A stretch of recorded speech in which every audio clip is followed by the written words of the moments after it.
हिंदवी न्यूजमध्ये आपले स्वागत आहे। आपल्या भागातील ताज्या आणि महत्त्वाच्या बातम्या पाहण्यासाठी चॅनलला सबस्क्राइब करा आणि बेल आयकॉनवर क्लिक करा। तसेच आपल्या सर्व प्रकारच्या कार्यक्रमाचे यूट्यूब लाईव्ह प्रक्षेपण करण्यासाठी संपर्क 97 62 45 96 98। ऋतिका जांभरे, उमेश पाटील, निखिल तांबे, वैशाली नागोडे, राजेंद्र कोरेकर, मोनिका हरगुडे, आबासाहेब पाचुमकर, समीक्षा फराटे सरपंच, सचिन घोटकुले, तज्ञिका कर्डिले, कुंडलिक शितोळे, अमित गव्हाणे, एजाज बागवान, बाळासाहेब पटतरे, राजेंद्र गव्हाणे, शशिकांत दसगुडे, श्रीनिवास गाडगे, पुंडलिक पाटील, राजेंद्र जगदाळे, आरतीताई भुजबळ, वीरधवल जगदाळे, सोपनराव गवारे, दादा पाटील धावटे, विक्की लोखंडे, शांताराम कटके, शुभम कोमणे, अर्चना कटके, नंदू पवार, अशोक कळतकर, शिवाजी दरेकर, संतोष शितोळे, दादासाहेब लोखंडे, यशवंत डबडरे, कुसुम मांढरे, अमोल वरपे, सुदर्शन जगदाळे, सर्व माझ्या शिरूर परिसरातील, मांडवगण परिसरातील, पंचक्रोशीतील जमलेले बंधू भगिनी, कार्यकर्ते, सर्व आजी माजी पदाधिकारी, पत्रकार मित्र, ज्यांच्या पक्षप्रवेशाच्या निमित्तानं आज मी तारीख दिली होती। मित्रांनो, थोडं 2 दिवस झाले माझा जरा घसातनं मला व्हायरल इन्फेक्शन झालेलं असल्यामुळं माझा नेहमीसारखा आवाज येणार नाही, त्याबद्दल मी दिलगिरी व्यक्त करतो। आज मधल्या काळामध्ये दादा पाटील फराटे, सुधीर फराटे, बाबासाहेब फराटे, त्याच्यामध्ये राजेंद्र कोरेकर, ह्या सगळ्या सहकारी मित्रांनी राष्ट्रवादी काँग्रेस पक्षामध्ये प्रवेश केला आणि त्याच वेळेस मी त्यांना सांगितलेलं होतं की एक तारीख मी देईन, मांडवगण फराट्याच्या परिसरामध्ये आपण एक कार्यक्रम घ्यावा, आणि ती तारीख आज ठरली। हा कार्यक्रम झाल्यानंतर मी, पोपटराव गावडे, आम्ही सगळेजण मंचरला आज बरेच कार्यक्रम आहेत आणि तिथे एक सभा करून मी मुंबईला जाणार आहे। थोडं सकाळची वेळ दिलेली असल्यामुळं सकाळी आल्यावर थोडी आपली अडचण झाली, ह्याची मला जाणीव आहे, परंतु कामाचा व्याप असल्यामुळं वेळा ॲडजस्ट कराव्या लागतात। कधी काळी सकाळी लवकर उठून पण सभेला त्या ठिकाणी यावं लागतं। मी माझी दादा पाटील फराटे, सुधीर फराटे, बाबासाहेब, राजेंद्र या सगळ्यांचं स्वागत केलंच, परंतु आज बाकीचे जे काही कार्यकर्ते आहेत त्यांची इच्छा होती की तिथं जाऊन त्यांचंही स्वागत करावं, आणि म्हणून आज वेगवेगळ्या गावातले, मग बिंटू बनकर असतील, सिद्धार्थ कदम असतील, दत्तात्रय गदादे, उज्ज्वलाताई शेलार, दादा पाटील धावटे, लक्ष्मणराव वाळके, हनुमंतराव पवार, शरद गायकवाड, मीनाक्षी फराटे, सुवर्णा फराटे, अमोल शितोळे, संजय फराटे, महादेव फराटे, कमलताई कोकडे, कविताताई बिडकर, ज्योतिताई जाधव, अमोल जगताप, बाळासाहेब कोळपे, असे असंख्य सहकारी मित्रांनी, मग ते माझ्या नावऱ्याचे असतील, नागरगावचे असतील, पिंपळसुट्टीचे असतील, अंधळगावचे असतील, आपल्या इकडचं शेवटचं गाव तांदळीचे असतील, वडगाव रसाईचे असतील, सिरसगाव काट्याचे असतील, आणि शिरूर पंचक्रोशीतील अनेक कार्यकर्त्यांनी आज राष्ट्रवादी काँग्रेस पक्षामध्ये प्रवेश केलेला आहे। मी त्यांचं देखील मनापासून स्वागत करतो, आणि मूळ असणारा राष्ट्रवादी काँग्रेस पक्ष आणि ह्यांची सगळ्यांची ताकद, ह्याच्यामध्ये निश्चितपणे आपल्याला उद्याच्या काळामध्ये राष्ट्रवादी काँग्रेसमय वातावरण आपल्या शिरूर तालुक्यामध्ये होण्याच्या करता मदत झाल्याशिवाय राहणार नाही, अशा प्रकारचा विश्वास देखील व्यक्त करतो।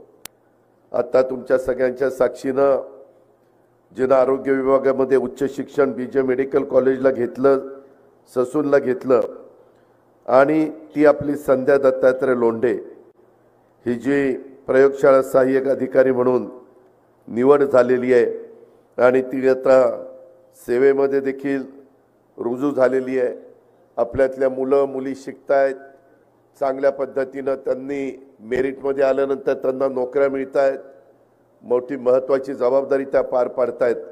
मी संध्याचं मनापासून कौतुक करतो आणि तिला पुढच्या वाटचालीच्या करता शुभेच्छा देतो। त्याचबरोबर माझ्या इतर मुलींना आव्हान करतो की आपण पण मनामध्ये कुठल्याही प्रकारची भावना न आणता चांगला अभ्यास करा, चांगले कोर्सेस करा, वेगवेगळ्या प्रकारच्या भरती हे राज्य सरकारच्या विविध विभागामध्ये चाललेल्या आहेत. परवाच मी एकनाथराव शिंदे आणि देवेंद्रजी एकत्र होतो त्यावेळेस आणखीन पोलिसांची पण भरती आपण मोठ्या प्रमाणावर करायचं ठरवलेलं आहे. जवळपास एकूण 2.25 लाख वेगवेगळ्या डिपार्टमेंटमधली भरती करण्याचा निर्णय राज्य सरकारने घेतलेला आहे. त्याच्यातले काही हजार भरती झालेल्या आहेत. बाकीच्यांच्या पण काही MPSCच्या मार्फत, काही टाटा कंपनीच्या मार्फत म्हणजे त्यांना आपण भरतीचं कॉन्ट्रॅक्ट दिलेलं आहे. अशा वेगवेगळ्या चांगल्या एजन्सीच्या मार्फत आपण ती भरती करण्याचा प्रयत्न करतोय. एकंदरीतच आज इथं आल्यानंतर अनेक विषयाचे निवेदनं मला गावच्या सरपंचांनी दिली, काही गावातल्या प्रमुख लोकांनी गेली, काही माझ्या शेतकरी बांधवांनी दिली. त्याच्यामध्ये काही विकासाच्या करता निधी मागितलाय, कुठं कॅनॉलच्या कामाच्या करता निधी मागितलाय, कुठं पूल मागितलाय, कुठं रस्ते मागितलेले. अशी अनेक प्रकारची निवेदनं मी सगळी बारकाईने चाळत होतो. तर त्याच्यामध्ये मी आपल्याला एक सांगेन, जसा उल्लेख मगाशी बोलत असताना आपल्या भाषणामध्ये रवीनं केला, मधी मी जिल्ह्याचा पालकमंत्री झाल्यानंतर सगळ्याच आमचं 3 पक्षाचं सरकार आहे, भाजप, शिवसेना आणि राष्ट्रवादी काँग्रेस पक्ष. शेवटी पालकमंत्री म्हणून मला सगळ्यांनाच मदत करावी लागते, आमदारांना पण मदत करावी लागते आणि जिल्हा परिषदेच्या मार्फत आणि DPC ज्याला जिल्हा वार्षिक योजना आपण म्हणतो त्याच्या वतीनं पण मी काही निधी देण्याचा प्रयत्न मग दिलीप असेल, रवी असेल किंवा बाकीच्या असंख्य सहकाऱ्यांना दिला. आणि पुढं 31 मार्च आता लवकरच 2-4 दिवसात 5-6 दिवसात आचारसंहिता लागेल म्हणतात, 1 आठवड्यात. आणि ते लागल्यानंतर मार्च महिन्यात तर आचारसंहितेमध्ये जाईल, एप्रिल महिना आचारसंहितेमध्ये जाईल आणि लोकसभेच्या निवडणुका झाल्यावर आचारसंहिता दूर केली जाईल. त्याच्यानंतर 1 एप्रिलला नवीन वर्ष सुरू होतं. मला तुम्हाला सगळ्यांना सांगायचं आहे, तुमच्यामुळं मला राजकीय जीवनामध्ये कामाची संधी दिली. कारण 91 साली मला तुम्ही पहिल्यांदा खासदार केलं, त्यावेळेस बारामती लोकसभा मतदारसंघामध्ये माझा शिरूर, हवेली, दौंड, बारामती, इंदापूर, पुरंदर अशा प्रकारचा तो मतदारसंघ होता, इन्क्लुडिंग पिंपरी चिंचवड. तो काळ वेगळा होता, त्यावेळेसचे सगळे मान्यवर वेगळे होते. त्यावेळेस काही माझ्या तरुणांचे जन्म पण झालेले नसतील, कारण हा मी सांगतोय तो काळ 33 वर्षापूर्वीचा आहे. आणि खूप प्रचंड मताधिक्याने मला नौका उमेदवार असताना देखील तुम्ही पाठवलं, परंतु नंतर काही लोकसभेला परंतु काही समीकरणं बदलली. मला 6 महिन्यात राजीनामा द्यावा लागला आणि मला पुन्हा राज्याच्या राजकारणामध्ये यावं लागलं. मित्रांनो, पहिल्यापासून मी शेवटी शेतकरी आहे, त्याच्यामुळं फार बारकाईनं पोल्ट्री असेल, डेअरी असेल, फळबागा असतील, ऊसाची शेती असेल, भाजीपाला असेल, द्राक्ष असतील, आंबा असेल, अशा अनेक प्रकारचे शेती मी माझ्या शेतामध्ये त्या ठिकाणी करत असतो. परंतु नंतर पुन्हा काही बदल झाले, मला मुंबईला जावं लागलं. तरी आज माझं मनापासून मला वेळ मिळतो तेव्हा तिथं जायचा प्रयत्न करतो, पण तो कामाच्या व्यापातनं ते जमत नाही. त्यामुळं ह्या सगळ्या क्षेत्रामध्ये काय शेतकऱ्यांच्या अडचणी आहेत, काय शेतकऱ्यांच्या समस्या आहेत, ह्या व्यवस्थितपणे लक्षामध्ये घेऊन त्याच्यातून मार्ग काढण्याचा प्रयत्न हा माझा चाललेला असतो. सुदैवाने मगाशी सांगितलं 5 वेळेला तुम्ही मला उपमुख्यमंत्री केलं, 8 वेळेला मी अर्थसंकल्प सादर केला. त्याच्यामध्ये शासनाचा तिजोरीतला पैसा कशा पद्धतीनं द्यायचा हा निर्णय आम्ही घेत असतो. हा निर्णय घेत असताना समाजातल्या सर्व घटकाला न्याय कसा देता येईल, त्याच्यामध्ये जसं 18 पगड जातीला बरोबर घेऊन हिंदवी स्वराज्याची स्थापना छत्रपती शिवाजी महाराजांनी केली आणि त्यांचा आदर्श डोळ्यासमोर ठेवून एकनाथराव, मी आणि देवेंद्रजी आम्ही सगळेजण काम करतोय. ठीक आहे, आम्ही वेगवेगळ्या काळामध्ये वेगवेगळ्या निवडणुका एकमेकाच्या विरोधामध्ये लढलो असो, ते मी मान्य करेन. परंतु मित्रांनो, साधारण त्या वेळेसची परिस्थिती बघून निर्णय घ्यावे लागतात. आपल्या इथं पण वडीलधाऱ्यांनी तशाच पद्धतीचे निर्णय तुम्ही गेल्या 40, 50, 60 वर्षाचा, जसं आमचे पोपटराव गावडे म्हणाले, 62 साली ते जिल्हा परिषद पंचायत समितीच्या निवडणुकीमध्ये लढले. 62 ते आता 2024 किती वर्ष झाली ते बघा. म्हणजे त्यावेळेस पासून अनुभव असणारी मंडळी पण इथं साक्षीला आहेत. आणि काम करत असताना माझा कटाक्षाने प्रयत्न असतो. मला आठवतंय इकडचा सगळा आपला जो नदीचा काठ आहे, इथं रस्त्याची काय दुरवस्था असायची, कशा पद्धतीने आपला ऊस जाताना आपल्याला त्रास व्हायचा, कशा प्रकारे बाकीचे येऊन दिला तरी ह्या दरात द्या नाहीतर देऊ नका अशा पद्धतीनं आपल्याला ऐकवायचे. आणि ते खूप आपण आपल्या वडीलधाऱ्यांनी आपल्या बापदाद्यांनी सहन केलं. पण काळ बदलत गेला. आम्ही देखील राजकारणामध्ये आलो. आम्ही त्याच्यातनं संस्था चांगल्या चालवण्याचा प्रयत्न केला. आपली जिल्हा परिषद असेल, आपला दूध संघ असेल, आपल्या वेगवेगळ्या प्रकारच्या संस्था, पुणे जिल्हा मध्यवर्ती सहकारी बँक असेल, इथं रमेश अप्पा बसलेत. कालपर्यंत मी तिथं डायरेक्टर होतो, परंतु अलीकडं व्यापामुळे मी राजीनामा दिला. परंतु दिलीप वळसे पाटील तिथं अजूनही आहेत, अप्पा तिथं आहेत, Digambar Durgade chairman, Sunil Chandere vice chairman म्हणून काम करतात, अनेक इतर सहकारी.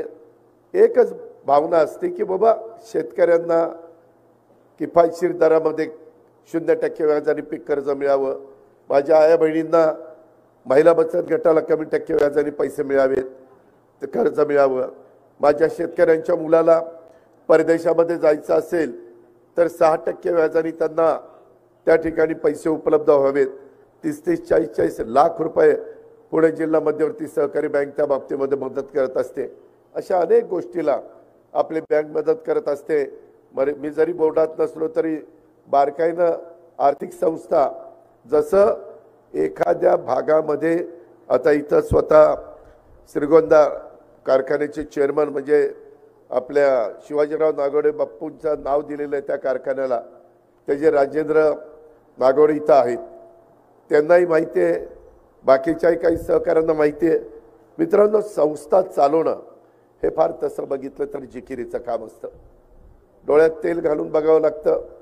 जरा दुर्लक्ष झालं तर त्याची जबरदस्त किंमत मोजावी लागते. मागं आत्ता असणारे इथे आमदार, आत्ता बँकेचे ते चेअरमन नाहीत, रवीला मला वाटतं चेअरमन केलंय, परंतु त्याच्या संदर्भामध्ये आपल्याला राजला चेअरमन केलंय. त्याच्यामध्ये माझ्या माहितीप्रमाणे मी त्याला म्हणालो होतो, अरे अजून त्या मुलाचं लग्न झालं नाही, इतक्या नवख्या मुलाला चेअरमन कशाला करतो. नाही म्हणले दादा राहू द्या. म्हणलं मग चांगला सुस्थितीतला तरी कारखाना त्याच्या हातात द्यायचा. कारखाना अडचणीतला चेअरमन मुलाला केलं, बाकीच्या सहकाऱ्यांना बाजूला ठेवलं आणि जे लक्ष द्यायला पाहिजे ते लक्ष दिलं नाही. आज तर मला घोडगंगा सहकारी साखर कारखान्याच्या कामगारांचं थकीत बिल. मित्रांनो, मला आठवतंय मी ज्यावेळेस तुमच्याकडं खासदार झालो त्यावेळेस ह्या भागाचं प्रतिनिधित्व 91ला मी खासदार झालो, 92 लगेचच जिल्हा परिषद तालुका पंचायतीच्या निवडणुका लागल्या आणि इथून स्वर्गीय माधवराव अण्णा फराटे हे निवडून आले. वयस्कर व्यक्ती, तुम्हाला सगळ्यांना परिचित, परंतु ते घोडगंगा सहकारी साखर कारखान्याच्या उभारणीमध्ये देखील संस्थापक संचालक होते. ह्या मांडवगडसारख्या महत्त्वाच्या गावामध्ये देखील 30 वर्ष सरपंच म्हणून त्यांनी काम केलं. चांगल्या मताधिक्याने जिल्हा परिषदेवर अपक्ष निवडून आले, परंतु 92 ते 97 5 वर्ष ते माझ्याबरोबर राहिले. मी अतिशय नौका. त्यावेळेस अनंतराव थोपटे, बापूसाहेब थिटे, मदन बाफना, मी असे आम्ही 5-6 जण त्यामध्ये प्रमुख असायचो. नाना नवले, कृष्णराव भेगडे, पोपटराव वगैरे बाकीचे सगळे सहकारी असायचे. त्याच्यामध्ये आम्ही त्याच्यातून ती जिल्हा परिषद तेव्हापासून मी लक्ष घातलं आणि अनेकांना संधी दिली. अनेक वेगवेगळ्या घटकाला तिथं प्राधान्य दिलं. माझ्या माहितीप्रमाणे 92 सालीच आम्ही पहिल्यांदा 33% जागा महिलांना देण्याचा निर्णय घेतला. महिला देखील काही बाबतीत मिळायच्या नाही. तिथं आम्हाला काही पुरुष मंडळींना आम्ही विनंती करायचो की इथं तुमच्या घरातली सून द्या, तुमची मुलगी द्या, तुम्हाला कुणाला बहीण असेल तर बहीण द्या, परंतु महिला द्या. त्यावेळेस जरा लोक बुजायचे. आता लोक बुजत नाही. आता लोक तडफेने पुढे येतात. काळ बदललाय, वेळ बदललेली आहे. लोक आता पुरुषांच्या बरोबरीनं महिला पुढे आलेल्या आहेत. परंतु तो सगळा काळ होता आणि त्या काळामध्ये मी स्वतः माधवराव अण्णांचं काम बघितलं आणि अतिशय सतत म्हणजे फेटा, त्यांचा तो कोट, ते धोतर, त्याच्यामध्ये मला कधी कधी प्रश्न पडायचा, उन्हाळा असो पावसाळा असो, मी माधवराव अण्णांचा तोच पेहराव बघायचो आणि तसाच पोपटराव गावड्यांचा. आम्हाला उन्हाळ्यात तर एवढी उकडायचं, पण ह्यांचं जॅकेट असायचंच. मी म्हणायचं ह्यांना उकडत कसं नाहीये, पण मला काहींनी सांगितलं नाही. परवा असंच आम्ही चर्चा करत होतो, देवेंद्रजी पण होते. देवेंद्रजींना म्हणलं तुम्हाला गरम होत नाही का? ते म्हणले दादा एकदा सवय झाल्यावर काय उकडत नाही किंवा काही गरम पण होत नाही.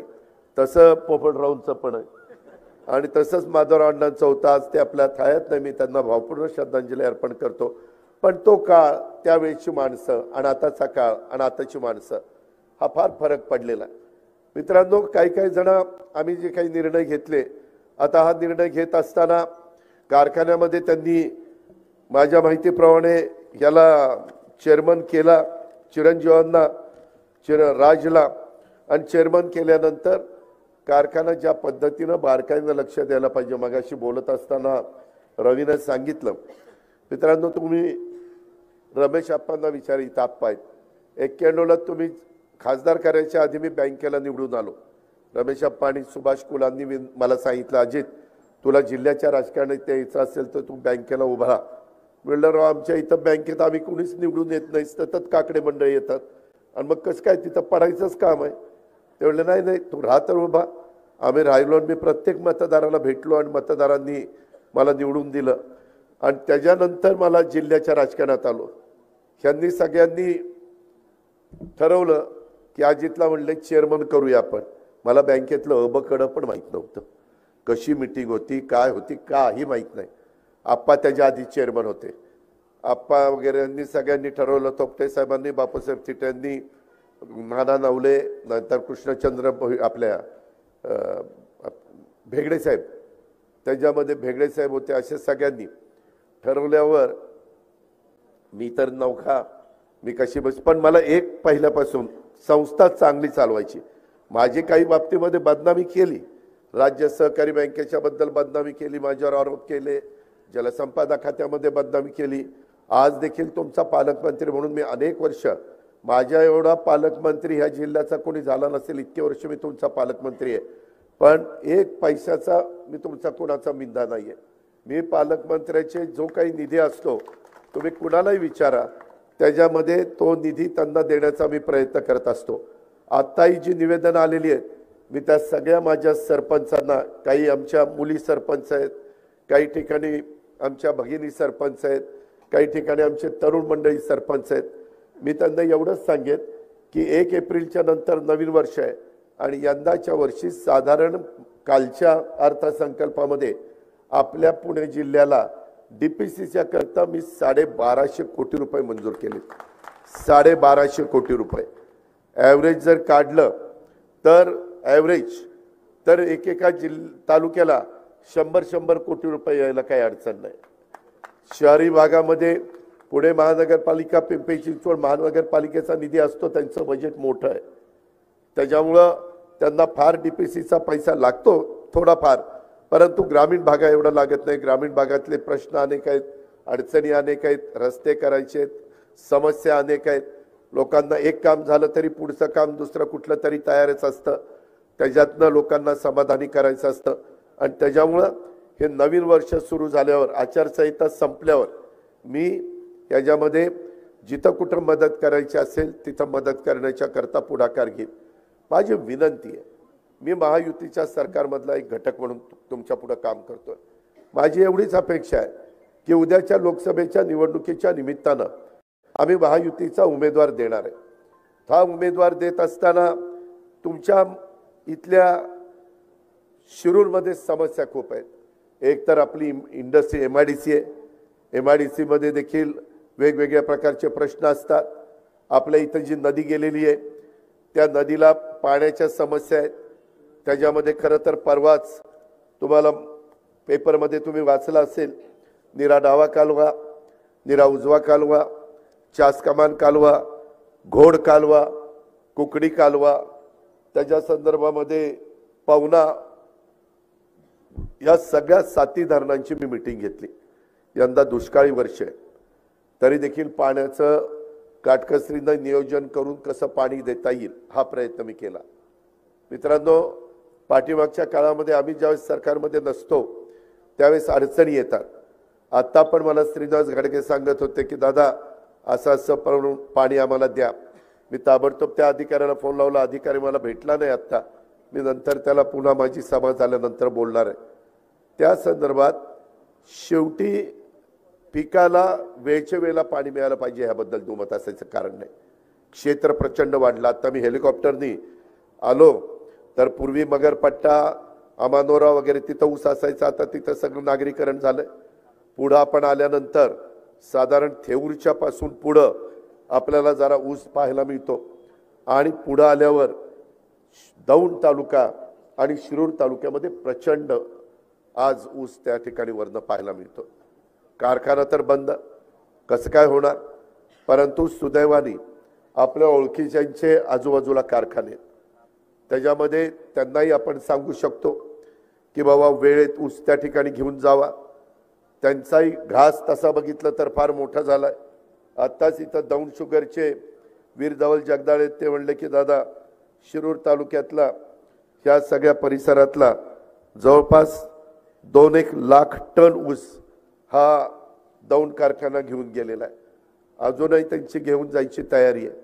बाकीचे पण कारखाने इथं आहेत, पण शेवटी आपला स्वतःचा कष्टाने पिकवलेला ऊस हा आपल्या कारखान्याला जायच्या ऐवजी दुसऱ्या कारखान्याला जातो। ठीक आहे, ते काटा व्यवस्थित करतायत, पेमेंट करतायत। माझी तुम्हाला विनंती आहे की कुठल्याही कारखान्याला ऊस जात असताना काटा बरोबर आहे का बघा। आपल्या इथं खाजगी देखील चेक करा। खाजगी काट्यावर ऊस आपला समजा 10 टन ट्रेलर भरला किंवा डबल ट्रेलर दोन्ही मिळून 18 टन भरला तर तिथेही 18 टन बसतोय का आणखीन काही होतंय? कारण आपला ऊस आहे, त्याचं वजन पण व्यवस्थित झालं पाहिजे आणि त्याचं पेमेंट पण व्यवस्थित झालं पाहिजे। हा कटाक्षाने माझ्यासारख्या कार्यकर्त्याचा प्रयत्न असतो।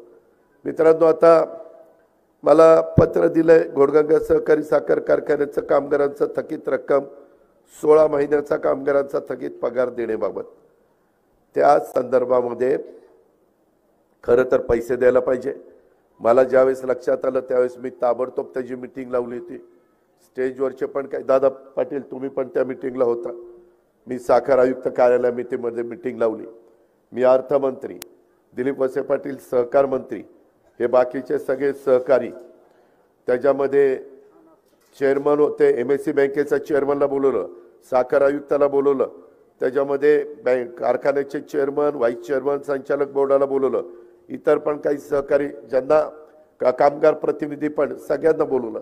मार्ग कसा काढायचा तर मी तिथं मार्ग काढला की अनासकर म्हणले दादा आम्ही कर्ज कारखाना चालवायला देऊ शकतो, आम्ही कामगारांचं बिल द्यायचं आमचं काम नाहीये, आमचे बिल दिल्यावर पैसे येणार कसे? म्हणलं जरी काही असलं तरी आता मी तुम्हाला अर्थमंत्री म्हणून सांगतो, तुम्ही 1 महिन्याचा पगार कारखाना पहिला द्या आणि इथनं पुढं वेळच्या वेळेला पगार आपण करू आणि पुढचे पगार कारखाना सुरू झाला की त्या महिन्याचा पगार अधिक मागच्या महिन्यातला 1 पगार जे थकलेले आहेत त्याच्यातला, असं करून थोडंसं पुढं जाऊ। कारण मी पण माझ्या भागामध्ये अशा अडचणीमध्ये असणारे कारखाने बाहेर काढलेले आहेत। सोमेश्वर सहकारी साखर कारखाना एकेकाळी असाच अडचणीत आला, परंतु मी माझं सर्वस्व पणाला लावलं आणि मगाशी रवी किंवा बाकीच्यांनी सांगितलं। मित्रांनो, मी थोडंसं सरळ मार्गी असलो, कडक असलो तरी शब्दाचा पक्का आहे आणि काम करून देणारा माणूस आहे। मला उगीच बघू, ये आज, ये उद्या, करू ना, भेट मुंबईला, भेट बारामतीला, भेट पुण्याला, कशा करता हेलपाटे लावायचे? होत असेल तर लगेचच काम झालं पाहिजे, नसेल होत तर तसं सांगितलं पाहिजे आणि त्याकरता तिथं काही आमचं मिटलं नाही। तिथं टोकाची भूमिका काहींनी घेतली। मी गायावाया करत होतो, बाबांनो परत परत ही संधी येणार नाही, तुम्ही माझं ऐका, परंतु ऐकलं काही गेलं नाही आणि कारखान्याचं जे काही व्हायचं ते झालेलं आहे। आता पण मी आपल्याला सांगतो, ह्याच्या संदर्भात आता 21चं बोर्ड आहे, त्याच्यात दादा पाटील एका बाजूला आहे आणि 20 एका बाजूला आहे. त्याच्यातले 20 मधले पण आता काही जरा हालचाल करायला लागलेले आहेत की काय करावं काय नाही.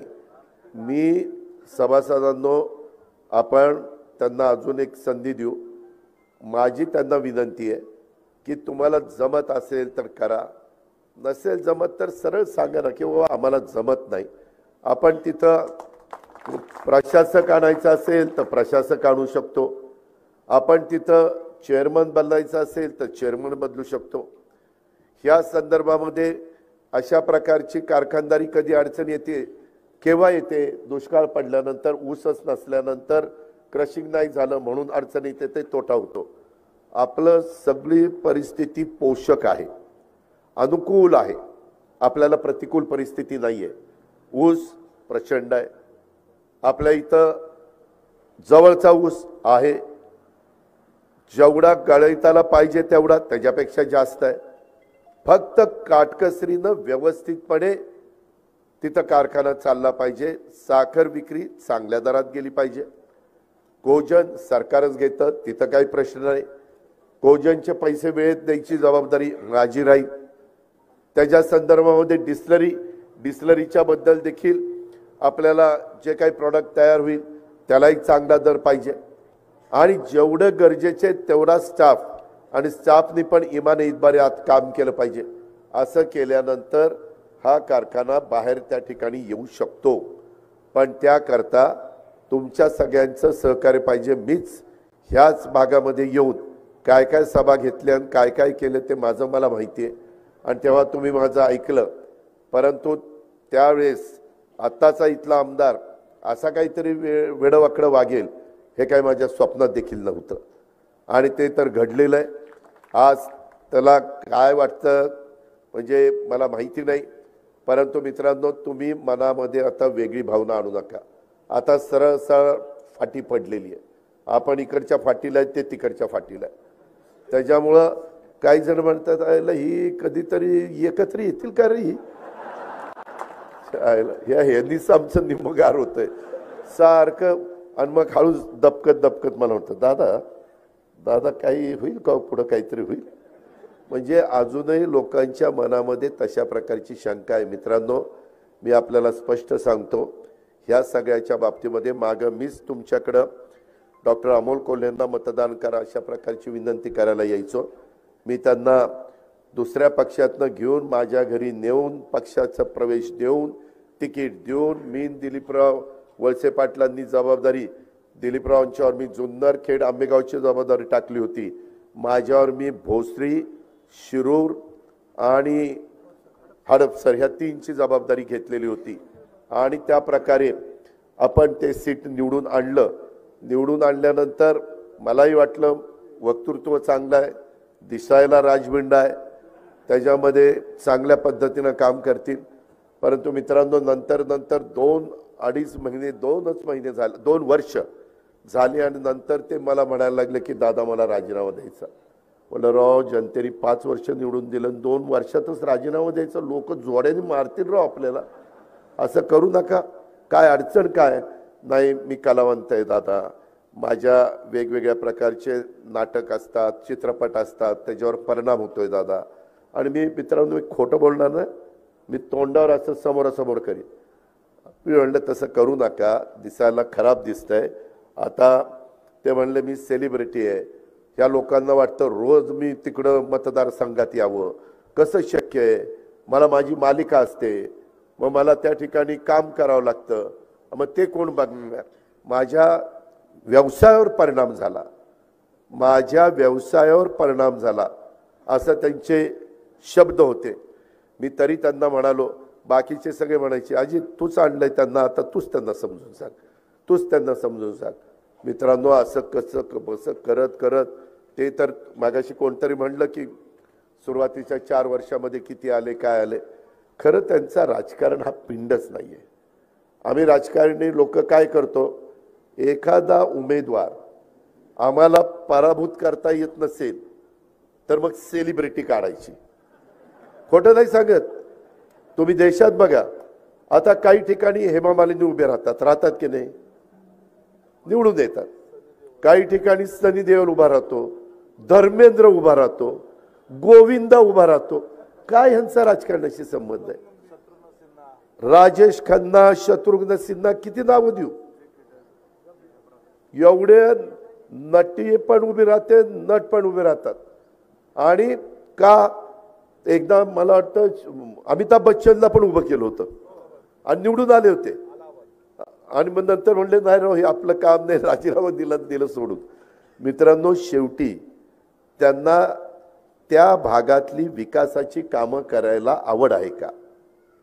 थोडे दिवस आपल्याला पण नवीन माणूस आला, चांगला दिसायला विसायला पिळबिळ मशावर मारला की काय दिसतंय राजबंडा घडी, आणि ते आपण देतो, बटणं दाबतो. त्याच्यात आमच्याही चुका आहेत. आम्ही काही अंतर्मनी नाहीये. एखादा जण आला आणि बघितला आणि चांगला वाटला तर वाटतं की बाबा हा निघेल चांगला, परंतु त्याच्या डोक्यामध्ये काय चाललेलं आहे हे काय आम्हाला कळायला मार्ग नाही.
तसं आपलं झालंय.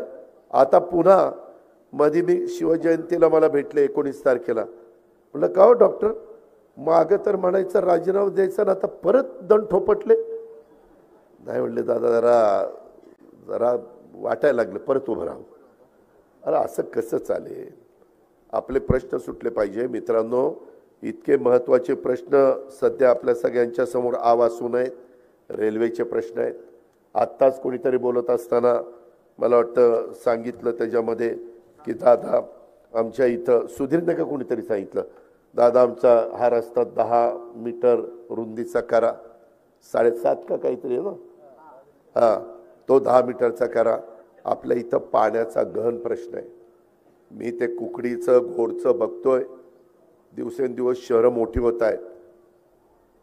शिरूरकरांनो, मांडवगण फराटा परिसरातल्या माझ्या पंचक्रोशीतील जनते हो, आपल्या वरसगाव, पानशेत, खडकवासला, टेमघरला एवढं पाणी प्यायला चाललंय, अर्थात द्यायला पाहिजे. पूर्वी 5-5.5 TMC लागायचं, आता 20 TMC पाणी लागतंय. शेवटी ह्या सगळ्या गोष्टीचा परिणाम शेतीवर व्हायला लागलेला आहे. शेतीशिवाय तर आपल्याला पर्याय नाही. शेतीला कसा योग्य पद्धतीनं दर मिळतील. आत्ताच मोदी साहेबांनी ऊसाचे दर परत वाढवले. आत्ता मध्ये 1 महिना पण झाला नसेल, FRP वाढवली. ह्या सगळ्या गोष्टी आहेत. आणि ह्याच्यातून मी मध्ये एक विषय आणला की मुळशी धरणाची उंची वाढवायची आणि त्याच्यातनं काही पाणी साठवून ते मुळशी तालुक्याला पिण्याकरता द्यायचं. मागं भामा आसखेड हे दौंड तालुक्याला, आपल्याला माहिती आहे, हवेली आणि दौंड तालुक्याकरता भामा आसखेड केलं. मित्रांनो, आज भामा आसखेडला कॅनोल झाला नाही. सगळ्याच्या सगळं पाणी पिंपरी चिंचवड आणि पुण्याला प्यायला द्यावं लागलं. अख्खं धरण. विचार करा. धरणाच्या साईट तर ठराविकच आहेत. मी आता हा विचार करतोय की पलीकडे पडणारं पावसाचं पाणी ते कुठं कुठं असे बांध घालायचे आणि ते अलीकडे वळवून आपल्या इकडं पश्चिमेचं पाणी पूर्वेकडे आणायचं, अशा प्रकारचा प्रयत्न आमचा त्या ठिकाणी चाललेला आहे. ह्या अशा अनेक बाबी आहेत आणि म्हणून मित्रांनो, आम्ही गेले 30-32 वर्ष काम करतोय. काही जण ज्यांनी हा सगळा पाया रचलाय त्यांची भूमिका वेगळी आहे. आम्ही त्याच्यावर कळस चढवण्याचं काम केलेलं आहे. गेले 30-32 वर्ष मी पण गप्प बसलेलो नाहीये. मी तुम्हाला सांगू इच्छितो की कामच करण्याचा प्रयत्न केला. आज इथं निवेदन देताना ज्या शेतकऱ्यांना 50,000 रुपये प्रोत्साहन अनुदान राहिलेले ते लवकरात लवकर मिळावं, ह्या बजेटमध्ये त्याची तरतूद केलेली ते तुम्हाला मिळेल. वेगवेगळ्या पद्धतीनं काही निधी मिळावा, चौपाटी इथं करावी, घाट करावा वगैरे बरंच काय काय काय काय काय दिलेलं आहे. आमचा जिव्हाळ्याचा प्रश्न, तुमचा जिव्हाळ्याचा प्रश्न आहे तो म्हणजे घोडगंगा सहकारी साखर कारखाना. माझा चॅलेंज आहे, आम्ही सोडून दुसरं कुणाचाही त्यांनी कोण मायेचा लाल उभा राहावं त्याने सांगावं की मी कारखाना चालू करून दाखवतो. कुणाचा घास नाहीये. कारण जे 25 वर्ष इथं होते त्यांनी स्वतःचा खाजगी कारखाना चांगला चालवलाय, पण तुमचा कारखाना मातीत घातला. हे झालंय की नाही? तुम्ही म्हणाल दादा तुम्हीच यायचं, त्याला मत द्या, कारखाना त्याला द्या. त्यावेळेस दादा पाटलाच्या पॅनलला तुम्ही मदत केली असती तर ती चेअरमन झाला असता. झालं ना, चूक झाली ना माझी, मी कबूल करतो ना. मला काय माहिती की नंतर असा दिवटापणा दाखवेल. म्हणजे जे आहे ते आहे, परंतु तरी देखील दुरुस्त करण्याची ताकद फक्त आपल्यातच आहे, एवढाही मी दावा करतो. का तर अर्थ मंत्रालय माझ्याकडे, सहकार खातं आमच्या दिलीप वळसे पाटलाकडे, सहकार खात्याची परवानगी लागते ते दिलीपरावांकडनं घेऊ, अर्थ विभागाची परवानगी लागते ते कोण अजित पवार आहे त्याला सांगून त्याला करायला लावू, आणि मुख्यमंत्री आणि उपमुख्यमंत्र्यांची पण मदत लागते. शेवटी विकास कामाला एकनाथराव शिंदे देवेंद्र फडणवीस कधी विरोध करतच नाही, ते मदतच करत असतात. आज देखील अनेक कारखान्यांना आम्ही तशा पद्धतीनं मदत केलेली आहे. ही बाब देखील आपण लक्षामध्ये घ्या. आणि म्हणून जसं हे कारखान्याचं सांगतोय तसं लोकसभेच्या पण अजून जागा वाटप आमच्या महायुतीच्या झाले नाही, लवकरच होतील. परंतु मित्रांनो, त्या जागा वाटप झाल्यानंतर मी माणसातला माणूस लोकसभेचा उमेदवार म्हणून महायुतीचा मुख्यमंत्री उपमुख्यमंत्र्यांच्या चर्चा करून त्या ठिकाणी देईल. त्यावेळेस मात्र तुम्ही सगळ्यांनी एका जीवानी त्याच्या पाठीशी उभं राहिलं पाहिजे, अशी माझी शिरूरकरांना आग्रहाची त्या ठिकाणी विनंती आहे. आणि आम्ही अनेक महत्त्वाच्या बाबी त्या बाबतीमध्ये करतोय. मी यंदाचा अर्थसंकल्प सादर करत असताना छत्रपती संभाजी महाराजांचं स्मारक माझ्या खूप दिवस मनात होतं. आपलं वडू आणि तुळापूर इथं चांगलं स्मारक करायचं. 350 कोटी रुपये मंजूर केले. कशाला म्हणतात 350?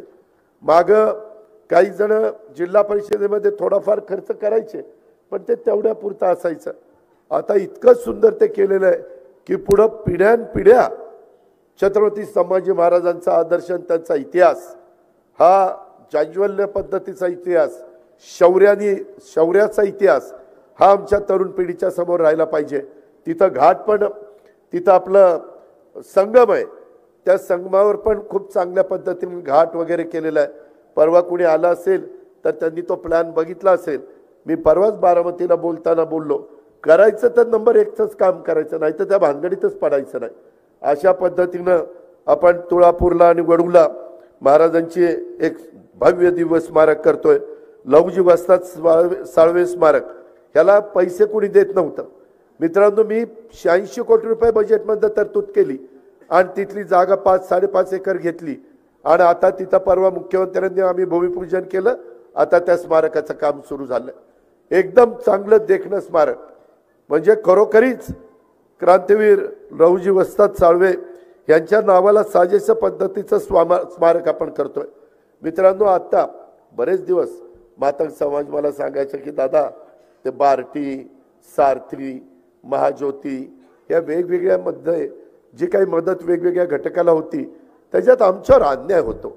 आमच्याकरता वेगळं काहीतरी आरटी काढा. मी यावेळेस जाहीर केलं आणि त्यांच्याकरता आरटी काढलंय. आता मातंग समाजाच्या माझ्या मुलांना मुलींना त्याचा फायदा झाल्याशिवाय राहणार नाही. फार समाज त्याच्यामध्ये समाधानी आहे. ते शेवटी पद सत्ता कशाला पाहिजे? मिरवायला नाही. लोकांचेही प्रश्न सुटले पाहिजेत, आया बहिणींचेही प्रश्न सुटले पाहिजेत. त्या पद्धतीनं आम्ही त्या ठिकाणी चाललोय. मला मधी राजगड आहे ना आपला किल्ला, त्याच्या पायथ्याशी कुणी सांगितलं सईबाईंचं तिथं स्मृतीस्थळ आहे. आम्ही तिथं खोदाई सुरू केली. तिथं पालखुर्द म्हणून वेला तालुक्यामध्ये गाव आहे, तिथं ते सगळं सापडलं.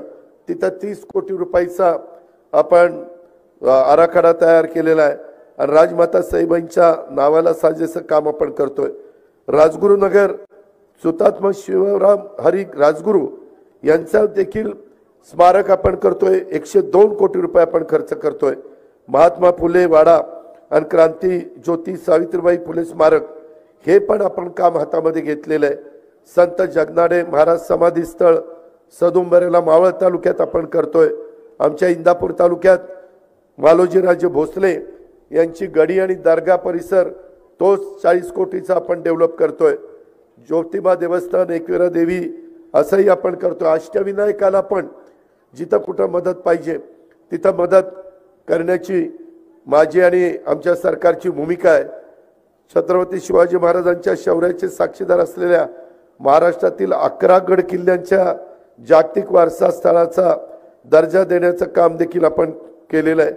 पुण्याला जाताना ट्रॅफिकची कोंडी होते, म्हणजे माणूस इथनं वाघोलीपर्यंत जोरात जातोय आणि वाघोली ते पुण्यात जाता जाता पार म्हणजे एखाद्याचा पूर्णपणे वैतागून जातोय.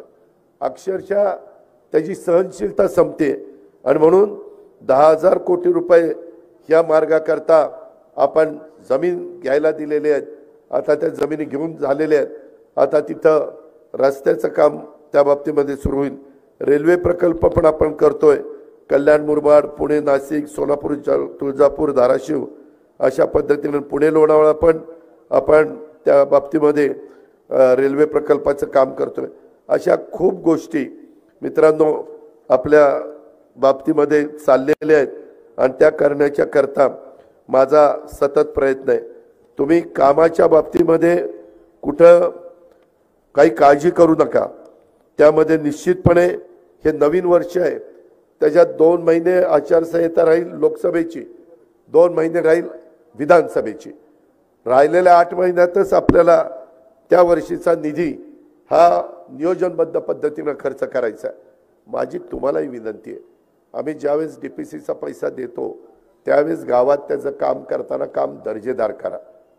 हे मगाशी तुम्ही सांगितलं, बारामतीमध्ये मी खरोखरी सकाळी 6ला उठतो, 6ला बाहेर पडतो, 5ला उठून आणि कामं बघायला जातो. कशी कामं चाललीत, काय कामं चाललीत.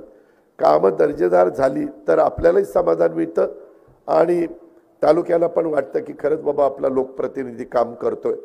ह्या गोष्टीची पण जाणीव आपण सगळ्यांनी ह्या निमित्तानं ठेवावी. आणि तसं बघितलं तर मगाशी दादा पाटलांनी सांगितलेली गोष्ट खरी आहे. दादा काय किंवा बाकीचे सगळे आमचे सहकारी काय, राजेंद्र असेल, सुधीर असेल किंवा बाबासाहेब असतील, बऱ्याच जणांची नावं घेता येतील. हे सगळे तसं आम्ही अनेक वर्ष एकमेकाला साथ दिलेली आहे. मधल्या काळामध्ये कुठं काही थोडंसं घडतं, परंतु त्याला जास्त महत्त्व न देता खऱ्या अर्थाने आपल्या सगळ्यांच्या समोर अनेक समस्या आहेत. परवा माझी आता नरेंद्र मोदींच्या बरोबर अमित शहांच्या बरोबर चांगली ओळख झालेली आहे.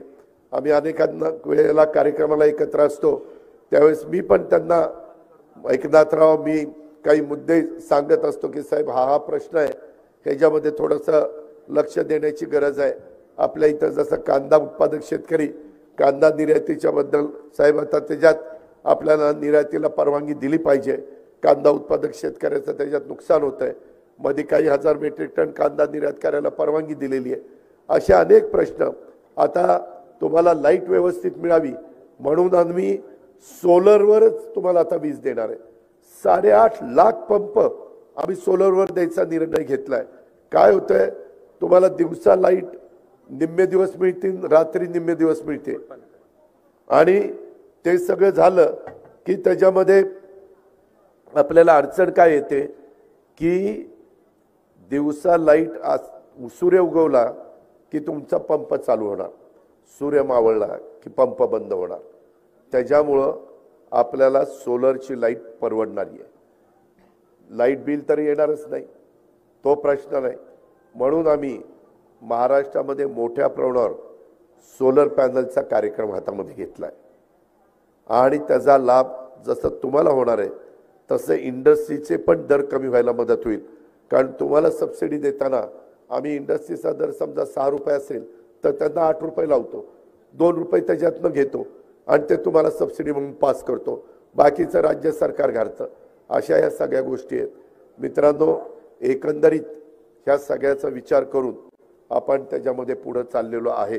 माझी तुम्हालाही विनंती आहे की खूप काही चांगलं बियाणं तुम्हाला कसं मिळेल, चांगल्या पद्धतीनं वेगवेगळे संशोधन करून त्याच्यातून कमी पाण्यामध्ये जास्त चांगल्या प्रकारचं पीक कसं येईल, त्याच्या संदर्भात दुधाच्या बद्दल बघा मध्ये अडचणी झाल्या, ह्या सगळ्या ताई वगैरे आमच्याकडे आल्या, स्वप्नील वगैरे सगळेच आले, आमचे भगवानराव पासनकर आले आणि ते म्हणले की दादा परवडत नाही. कार्यकर्ते आले, 5 रुपये लिटरला आम्ही गाईच्या करता अनुदान दिलेलं आहे. त्याचे पैसे मध्ये काहीतरी त्रुटी राहिलेली होती ती पण आता दूर केलेली आहे आणि डायरेक्ट त्याच्या अकाउंटला ते पैसे जाणार आहेत. फक्त ते गाईचं दूध त्याचं घरातलं असलं पाहिजे एवढी फक्त आम्ही शहानिशा करतोय. म्हणजे 2 महिन्याच्या 1च महिन्याकरता केलं होतं, आता अजून 1 महिना ते वाढवलं का तर दुधाचे दर अजून कमी आहेत. जिथं जिथं माझा शेतकरी अडचणी येईल, मध्ये धानाच्या उत्पादक शेतकऱ्याला तिकडं मदत केली, इकडं काही फळबागा अडचणीत आल्या, वादळी वारं आलं, गारपीट झाली, तिथं आम्ही शेतकऱ्याला मदत करतो. मदत पुनर्वसन खातं राष्ट्रवादी काँग्रेस पक्षाच्याकडेच आहे. अशा प्रकारे ज्या ज्या बाबतीमध्ये आपल्याला शेतकऱ्यांना मदत करणं गरजेचं आहे. आरोग्याच्या बाबतीत आम्ही खूप लक्ष घातलंय. आता तुमचा विमा आम्ही उतरवतो आणि 5 लाखापर्यंत तुमचा औषध पाण्याचा खर्च राज्य सरकार त्या विमा कंपनीच्या मार्फत करण्याचं काम करते. अशा खूप काही योजना आहेत. योजना तर इतक्या वेगवेगळ्या प्रकारच्या आहेत की त्या योजना माझ्या शेवटच्या माणसाच्या पर्यंत लाभ कसा मिळवून द्यायचा अशा प्रकारचा प्रयत्न आमचा आहे. मी पुन्हा सांगतो की उद्याच्या लोकसभेच्या निवडणुकीच्या निमित्तानं कदाचित डॉक्टर कोल्हे म्हणतील हा त्यावेळेस मी दादांना तसं म्हणलं होतं आणि त्याच्यामुळे दादांनी सांगितलेलं बरोबर आहे, पण आता मात्र मी काम करायचं ठरवलं. अजिबात नाही. आता पण जोरात वेगवेगळ्या ठिकाणी त्यांना ज्या जागा लढवायच्यात ना तिथं 3-3, 4-4 दिवस ते प्रयोग त्यांचा चाललेला आहे. 3-3, 4-4 दिवस आणि त्याच्यातून एक वातावरण निर्मिती चाललेली आहे. मित्रांनो, ते तात्पुरती आहे. आपल्या तर महाराजांचा इतिहास वगैरे सगळ्या गोष्टी माहिती आहेत. आता मात्र तसं करून चालणार नाही. शेवटी मी आपल्याला जाता जाता मांडवगण फराट्याच्या माझ्या जनतेला, शिरूरकरांना सांगतो की आता देशाची हवा ही मोदींच्या बाजूची आहे. ही वस्तुस्थिती आहे. मोदी की गॅरंटी सतत ते सगळीकडे सांगतायत आणि अक्षरशः तुम्ही परवा पण 3 राज्य छत्तीसगड, राजस्थान, मध्य प्रदेश हे भारतीय जनता पक्षाकडे गेलेले आहेत. आम्ही NDA मध्ये आहोत. आमचा पक्ष वेगळा आहे, आमची विचारधारा वेगळी आहे. शाहू फुले आंबेडकर आणि शिवाजी महाराजांच्या विचारधारेने आम्ही पुढे चाललेलो आहे. आम्ही अल्पसंख्याक समाजाला पण मदत करतोय. कालच्या अर्थसंकल्पामध्ये तुम्ही काढून बघा की त्या विभागाला कसा निधी दिलेला आहे आणि तिथं पण शिक्षणाच्या करता इतर सवलती आम्ही देतोय. शेवटी समाजातला असा कुठलाही घटक राहता कामा नये हे सरकार माझा विचार करत नाही. त्याकरता आपल्याला केंद्रात ज्यांचं सरकार येणार आहे त्यांच्या विचाराचा खासदार गेला तर आपल्याला कामं व्हायला मदत होणार आहे.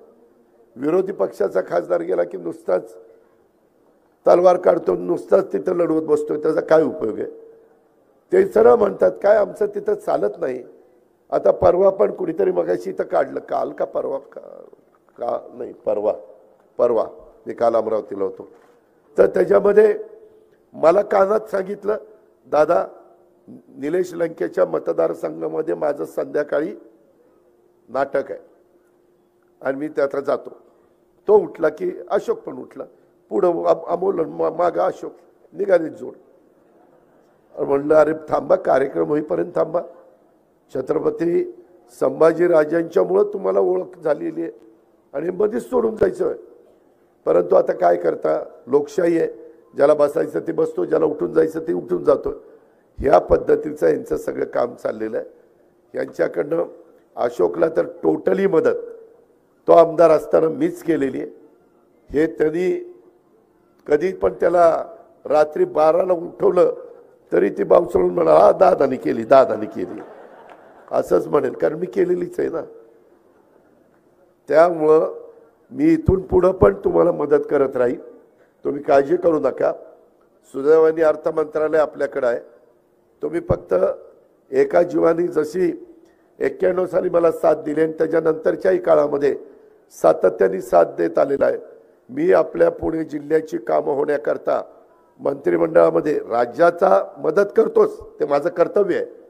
त्याकरता लोकांनी मला तिथं बसवलेलं आहे.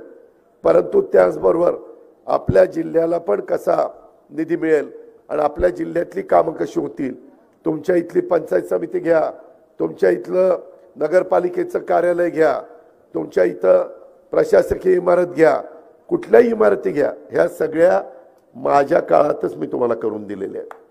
त्याच्यामध्ये आज पुण्याचं कलेक्टर ऑफिस, पुण्याचं विभागीय आयुक्त कार्यालय, पुण्याचं साखर भवन, पुण्याचं कृषी भवन आता काम चाललंय, पुण्याचं सारथीचं ऑफिसचं काम चाललंय, पुण्याचं शालेय शिक्षण विभागाचं काम चाललंय, पुण्याचं कामगार भवनाचं काम चाललंय, पुण्याचं आता सहकार भवनचं काम त्या ठिकाणी सुरू केलेलं आहे, पुण्याचं गेस्ट हाऊस, सर्किट हाऊस, पूर्वी कसं होतं ना आता कसं झालंय बघा.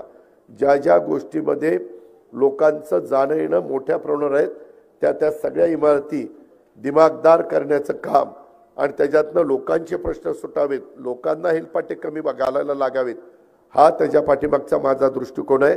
मला आता दुसरं काही नकोय. ह्याच्यातून केंद्रामध्ये मोदी साहेबांनी जागतिक पातळीवर आपल्या भारताचं नाव हे वरच्या क्रमांकावर नेलेलं आहे. आपल्याला अर्थव्यवस्था बळकट करायची. अर्थव्यवस्था बळकट झाल्यानंतर परदेशी गुंतवणूक येते, परराज्यातली गुंतवणूक येते, परजिल्ह्यातली गुंतवणूक येते, त्याच्यातनं रोजगार मिळतो, पर्यटनाला चालना द्यायची, त्याच्यातनं रोजगार त्या ठिकाणी निर्माण होतो. पूर्वी रस्ते कसे होते, आता रस्ते कसे चाललेले आहेत, नॅशनल हायवे कशा पद्धतीने चाललेले आहेत, वंदे भारत ट्रेन कशा सुरू केलेल्या आहेत, नवीन नवीन विमानतळं कशी केलेली आहेत, पुण्याच्याही विमानतळाचा विस्तार कसा केलेला आहे, अशा खूप काही गोष्टी मित्रांनो आपल्याला सांगता येतील. आणि आज देश पातळीवर मोदींच्या एवढी धमक असणारा दुसरा कुठला नेता पाहायला मिळत नाही. कुणी पण उठावं, अजित पवार तुम्ही चुकीचं सांगताय, हा नेता चांगलं चालवेल असं सांगा, नाव सांगा. आहे कुठलं नाव? कुणी माझ्या महिलांनी सांगावं.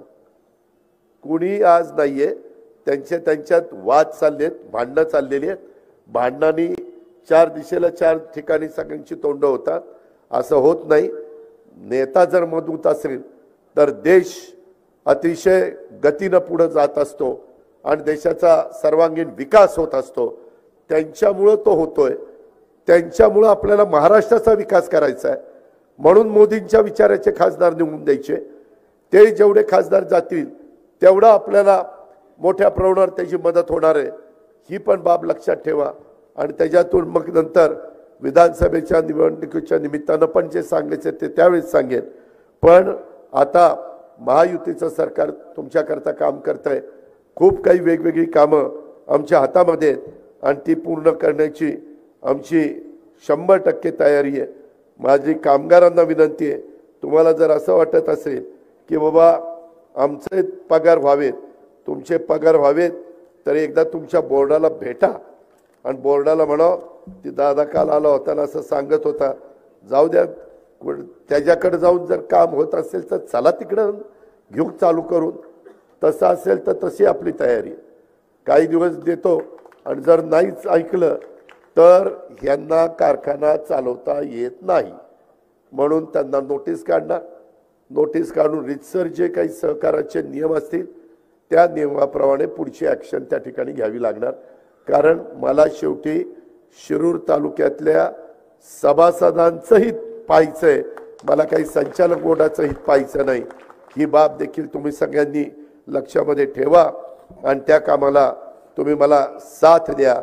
लोकसभेला देखील तुम्ही महायुतीला साथ द्या हीच आग्रहाची नम्रतेची कळकळीची विनंती करतो आणि आपल्या सगळ्यांची रजा घेतो. जय हिंद, जय महाराष्ट्र.